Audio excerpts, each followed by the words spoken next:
Hello, it's Keith here, and this is lesson 3 of my 68,000 programming tutorials. Now, we've looked in the past at how to do basic mathematics, and we went into some detail last week about the various addressing modes on the 68,000 processor. We have, however, missed some very important topics that are very fundamental, and we now need to go back and just look at them in a bit more detail. Now, the first thing we need to look at is the concept of labels. Now, our assembler is converting a lot of things for us automatically, and one of those things is the ability to represent numbers within the program as actual text. And one of the kinds of number will be addresses of other parts of our program. For example, we've defined a label called skip2 here, and it's going to have a line number. Now, what that line number is doesn't matter to us because the assembler will work that out automatically. The important thing is labels have to be on the far left hand side, whereas program commands are always a tab inset, and the label skip2 here will be executed by this jump command. Now, a jump command is where the CPU starts executing at a different address within the code without any kind of return. Now, we have seen jump subroutine here in the past, and this is where we execute something else and we return. So if you're familiar with BASIC, the jump subroutine is like a go sub and the jump command is like a go to. But as I say, we're going to look at that now. So in this example, we're going to set D0 to all sixes here, and then we're going to jump to skip2. This command here would set it to all sevens, but because of this jump, we're going to jump over that command and not set it. So we're going to show the starting values and the ending values, and we'll see what they're actually going to end up being. So you can see here that before register D0 had these values, and now it has all sixes, and it doesn't have all sevens because that jump skipped over the command. Now, of course, if I change this to skip to 2 and I try and compile my code, I will be unable to, and the reason is that I haven't defined anything called skip to 2, so I can't do that. I could, however, define the label skip to 2 as being the immediately following command, and it will now work. And you can see now that sevens command has actually been executed. So we can define labels and jump to them, and of course monitor is also a label somewhere else in the code. So jump is where we skip to another position within the code and carry on executing from that point. Subroutines are like our go sub command in BASIC. This is where we run a set of commands represented by a label again, but then we have a return command which is RTS in 68,000, and execution will immediately follow at the command after that call to the subroutine, the JSR command. So let's look at this example. So what we're going to do is we're going to run monitor to show a register. Then we're going to run this add to command here. This is going to add 2 to the register, and then execution will continue at the immediately following command, which is this one here. If we run this now, you'll see we did indeed add 2 here. This is the second execution of the command here. Now, if I put in a second command here, like this, you'll see we now ran the add 2 function twice, so we added 2 twice. Of course, this is completely useless from a practical point of view, but this is a very simple example of what a subroutine is doing, and it proves the point that execution is returning at the immediately following command. Now, we can define things with labels, of course, and we've just looked at how to define part of the code with a label, but there's no reason we don't have to just define code with a label. We can also define actual data with labels. So here we've got a label called A1 test, and we're pointing to some data, and we're going to use an alternate command called load effective address. What this does is it takes the address represented by a label and it stores it into an address register for later use. Now, in some ways this is exactly the same as if we read directly from that address, but it's better working with relocatable code. It also allows more advanced things to be done, whereas we looked at all of those other addressing modes where we could use offsets and things. We can do things like this if we wish with the load effective address command, and in general it tends to be more reliable when working with systems that support relocatable code. So this is going to load the effective address of A1 test into our register A1. We're then going to read 2 bytes, a word, from A1 and store them in D0. And you can see here that has happened. 3223 is the 2 bytes here. So now that we've looked at the jump command and the jump subroutine command, but there are 2 alternatives we do need to look at. Now, with regards to these commands, the jump command and the jump subroutine command, in theory, will specify the full address in 32 bits of the destination that is going to be called. However, there will be times where you want to save some memory, and there's a special command for this, and this is the branch commands. The branch subroutine command is the same as the jump subroutine command, but it specifies the address as a relative offset.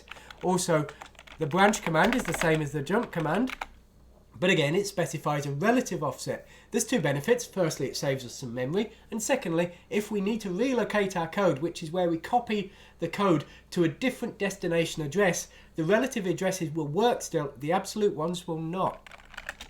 Now, if we run this code, it will run exactly the same because branch is exactly the same as jump and branch subroutine is exactly the same as jump subroutine from a functional point of view. But there's a rather interesting secret about Wasm here, and Wasm is actually optimizing the code and changing the jumps to branches and jump subroutines to branch subroutines automatically. So while what I'm telling you is technically correct, it may not be the case anyway. And to be honest, with the 68,000, with that optimization, we don't really need to worry about using branches to save memory because, as I say, it's probably being done for us anyway. So from the point of view of these tutorials, we'll really only be using jump, subroutine and jump, but you need to obviously understand what the other commands do when you see them in other people's code. Now, we've just looked at using labels in various ways from the point of view of having them as destinations for jumps and for calls, but we can also define text-based descriptions for other purposes, and these are called symbols. There will be times where we want to use a particular numeric value but not have to type that numeric value and understand what it does when we come back to look at our code. So what we can do is we can define a symbol, give that symbol a value, and then use that symbol in our code instead. So in this example, we're creating a symbol called symbol test, and we're defining it with the equals command, EQU, and we're setting it to hexadecimal 9876. Now this has to be on the far left hand side in the same way as labels on Wasm. Then we can use that in our code in the same way as we would have used a numeric value, and when we execute this, it will of course work just fine. But rather than having to remember what 9876 meant, we can now look at symbol test and know the same. It's important to note we do have to have this hash symbol again, because if we don't do that, we're now reading from the memory address 9876. Of course, this is functionality we may want. There may be special memory addresses that have purposes. For example, the sound system may use certain bytes of memory as specific ports. Well, rather than specify those ports by number, it's much easier to specify them by name. And then if on a different system the port is a different number, we can easily have that alternate number specified just with a different symbol, which is much easier for us reprogramming the software. Rather than changing all of the places that memory address occurred, we can just change it in the original symbol definition and they will all effectively change at the same time. Of course, it's important to understand it's the assembler doing this work for us. The CPU never sees the symbol, it just sees the result of the symbol being compiled to bytecode. So we've been looking at various ways of working with mathematics within our processor. We've seen now how to do jumps and jump subroutines to execute subprograms and also to change the running position within our code. But obviously we need a way for our code to actually change the way it works depending on different conditions, and that's what the compare command CMP does for us. Let's say we've got a register and we want to see what the value of that register is compared to another register. This is of course very important in things like gaming because you may want to see if a player is within a certain position or if they are out of bounds or something within a game, and so we're going to have to do a lot of comparisons. So let's take this example. We're setting the D0 register to 3. We're then comparing the D register to the value 2. And we're going to change what we do then based on the value within that register. And we're just going to use a very simple subroutine called jump. What does jump do? Well, it simply shows the monitor. The point that this will show is if the jump occurs, we'll know, and if it didn't, we will also know, because if it didn't occur, we won't see a monitor on the screen. So we're going to use a command called BCS. What does this stand for? Well, it's branch if carry set. We discussed that branch and jump are basically the same, but branch carry set is the equivalent of the branch command, but it only branches if the carry flag, this is a flag within the registers, is set. What sets that is the compare command. The compare command looks at our register, D0 in this case, and our comparing value, which is in this case is #2, and sees how they compare. And then it sets the flags accordingly. And what it will do with the carry flag is if D0 is less than the value we compared, in this case #2, then it will branch. So let's try it. Well, you can see nothing's happened. Well, why is that? Well, it compared here, and D wasn't less than 2. D is more than 2, it's 3. So it didn't branch to here, so we just got stuck in this infinite loop. If we had branched here, we would have seen the monitor. Let's try that. Rather than branching if carry is set, let's branch if carry is cleared. This will branch if D is greater than or equals than the value compared. And of course it is. Now you can see we've got our monitor showing to the screen because we have branched. And of course this will branch if we are comparing to 3 as well. But if we go to 4, we don't get any monitor. The compare command on the 68000 is far more advanced than other systems. Most systems you can only compare to what's known as the accumulator, which is the main register. The 68000 has no such limitation. We can use D1 to do the comparison as well, and then we can just put D1 in here and it has the same effect. We've got far more flexibility with our compare command, but the important thing to notice is it's very prone to mistakes. Let me show you a common mistake you can make that I have made a great number of times. So here's an example we're going to run now. What we've done is we've put some basically junk code into D0 here. Then we're setting D0 at the byte level and we're comparing it to 5. Now D0 is less than 5. So branching if carry set should execute to here. However, it's not doing that.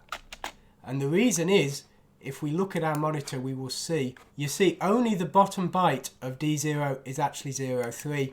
So we need to actually make a change to make this work. We either need to set this to an L, and now it will run the monitor as we expected, or more likely we needed to set this to B,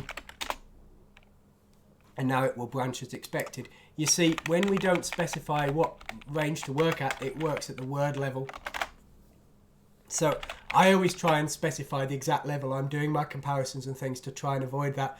But it's very important you make sure that either all of the extra bytes of your registers are cleared, or you're always specifying the levels you're setting and comparing, because otherwise these branch commands won't work. One important thing is branches only exist as a jump. There's no subroutine branches. So if you want to branch to a subroutine, then you would need to skip over jump subroutine command if the condition was true, rather than branching to the subroutine if it was, if that makes sense. So if we wanted to do this in a different way, what we could do is we could take this out here, put the jump in here. So rather than branching if the carry is set, we're now branching if the carry is clear, and this will have the effect of calling the subroutine if the carry is set. So we're skipping over that command if the condition is not true. And you can see that works the same. But as I say, there's no jump to subroutine on condition commands, so you do have to simulate it in that way. Now there are a wide variety of commands that we can use with conditions, and what they do will actually depend to some extent on the numbers we're comparing. Now, I've mentioned in the past that with assembly you have positive and negative hexadecimal numbers, and they can be quite confusing. So if you don't understand them, I'd suggest you look at one of my other tutorials which has covered them in the past. But essentially a value of all F's will be a -1, because if you want to convert a positive to a negative, you flip all of the bits and add 1. I will just very quickly show you that. As I say though, I do strongly urge you to look into that if it's something you don't understand. So I'll just prove that to you here. So if we've got -1 here in decimal, and then I press the hex button, you'll see it all goes to F's. And if I do -1 again, and we go to 2, it now goes to FFFFE. The point I'm making is that it's very different working with signed numbers and unsigned numbers, and obviously -1 is lower than 0, but if you're treating it as an unsigned number, it will be FFFFFE, which is much higher than 0. So the comparison commands we use depend on the kind of data we're working with. And the important thing with processors is the processor doesn't know or care if FFFE is a positive very high number or a negative somewhat low number. We have to use it in a different way. And that's why we have different branching commands. So for signed numbers we have these, and unsigned numbers we have these. And the equivalent mathematical command you can see here. So branch less than equals, branch equals, not equals, greater than equals, or branch carry set, branch less than, branch equals, branch not equals branch higher, branch carry clear. So you can see the commands that we have to use vary depending on if we're using signed or unsigned numbers. Now, I think in the early stages, you're going to be wanting to use unsigned numbers because they're going to be easier. But obviously, you do need to understand which commands you're using and make sure they're right. Equals and not equals are just comparing to 0, so they work in the same way with each one. But as I say, you've got a wide variety of commands here, and exactly how they work does vary depending on the exact type of data you're storing. So let's just try some of them out here. Now on the 68,000, a wide variety of other commands will set those flags for us, so we don't need to directly do a compare command in those cases. So let's take the case of the plus command and the minus command to see if a value is positive or negative. Well, we don't actually need to do any kind of compare to use that. All we need to do is actually set the register with a move command. So in this case, if we run here, you'll see we're branching to the monitor because the value is positive. But if we change it to a negative, we'll see we no longer branch. However, if we change to the branch if minus command here, you'll see we are now branching. But if I change this to a positive number, we're now no longer branching. So we've got a wide variety of commands, and we can use them in some cases without a compare command. Now, we're going to look at that positive negative problem in more detail here. So in this case, we're going to set at the byte level D0 to 200. We're then going to compare at the byte level to 10. And we're going to use the BLE branch if less than or equals command if 200 is less than 10. Now, logically speaking, you would assume it isn't, but let's see what happens. So a jump has occurred to the monitor command here. So the BLE command has decided that 200 is actually less than 10. And this is because of that negative problem. And the reason for this is that any value over 127 at the byte level, when compared with a signed command, will be considered to be negative. This is effectively being treated as a negative number, and so it's being considered to be lower than the number 10. And I can prove this to you. If I change this to 127, we'll see it's now being considered higher, and that jump to the monitor isn't being executed. But if I change it by just one more value to 128, the jump is now occurring because it's now being considered to be lower. Now you see a byte set to 128 in signed hexadecimal is considered a negative, whereas 127 isn't. 128 is effectively minus 128, and 127 is effectively plus 127. As I say, it's quite confusing, but I just needed to explain to you so that you understand what those different commands are and make sure you use the right one depending on if your mathematics are considered to be signed or unsigned. In most cases at this stage, you're going to be wanting to use unsigned mathematics, so make sure you use these branching commands here, and of course make sure you set your values correctly and don't have any junk data lying around. So we've learned there how to actually compare to different values, but a common thing we're going to want to do as programmers is loops. This is where, of course, we have a command that we're going to do a number of times, and so we may have a loop counter in BASIC for I equals 1 to 10, for example, and we can do that in assembly on the 68,000 very easily. We have a command called DBRA, decrement and branch, and this is a command that we will want to use to do loops, and we're just going to learn how to use it right now. Now, there's a point I'm making here. We're setting the D0 register at the long level with junk data, and then we're setting it at the word level to 5. In the example before where I was doing a comparison using this kind of data, you saw it failed. The important point I'm making is the decrement and branch command works always at the word level. You can see there's no L or W here, but it always works at words. So we can set at the word level and we'll be safe. So what we're going to do is we're going to loop around this piece of code here, just between here, showing the monitor, and using DBRA will decrement D0 and branch when it goes below 0. It always branches below 0. So here you can see the result. Now, as I say, the top values are junk, but that's not going to affect our branching command here. And what happens is we set to 5, we run this, and then we check, it goes down by 1, and we show it again, now it's 4, 3, 2, 1, and we run again at 0.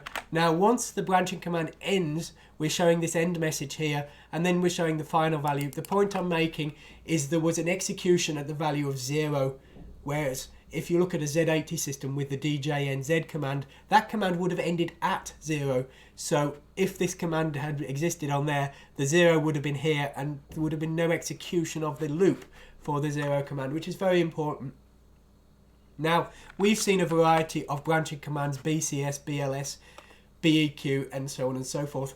Actually, we can use the decrement and branch command in the same way with a lot of these other conditions. So you could do DBNE, for example, and that will work just fine. But generally speaking, it's only the decrement and branch command you will tend to see in code. But I'm just trying to make the point that all of the other conditions are possible options for the DBRA command in the same way.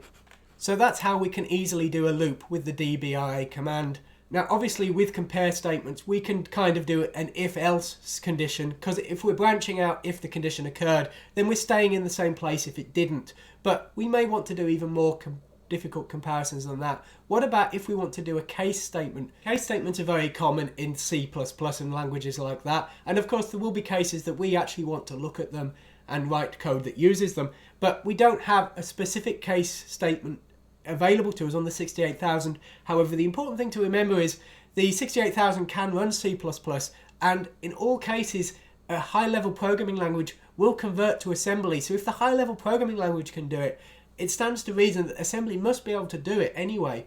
So how can we do that case statement? Well, we simply do a consecutive set of compares, and so that's what we're going to do here. We're going to set D1 to the value 4, we're going to repeatedly decrease it, and we're going to run around a loop, comparing each time. And this is effectively a case statement. We're going to branch off to these different labels depending on the current case of the D1 register, and we're going to show letters accordingly. And once we've shown all 3 letters, we're going to just end up at this infinite loop. So you can see here that D4 has gone down to 3, 2, and 1, and depending on that value, we've shown a different letter here with this case statement. So that's how we can use multiple branches and multiple compares to simulate a much more complex conditional structure with the basic commands within 68000. As I say, it's important to remember the 68000 assembly is just as advanced as any other programming language, in the sense that all of the programming languages boil down to it. It's just you may have to type more commands. But personally, I think programming in assembly is far more rewarding and interesting than programming in the higher level languages as a hobbyist, because we're really learning the bottom level of how the computer works, and we're writing the code all ourselves rather than having high level languages write the real code for us. So that's all we're going to be covering today. As before, please go to my website and download the cheat sheet, because it's really going to help you out here. As I said before, there's a wide variety of different versions of the branch command here, and they will work on different conditions, and you can see all of the conditions here in green. And where you see CC, this is an often used abbreviation meaning condition code, and so rather than listing all of the optional condition codes, you just will see DBCC here, or there's also SCC here. So please look at this cheat sheet and you can see all of the possible conditions and what they actually mean from the point of view of the flags here. Anyway, I hope you've enjoyed today's lesson. As usual, the source code's available on my website, and there's text documentation to match the tutorial we've looked at today. I hope you found today's lesson interesting. Thanks for watching, and goodbye.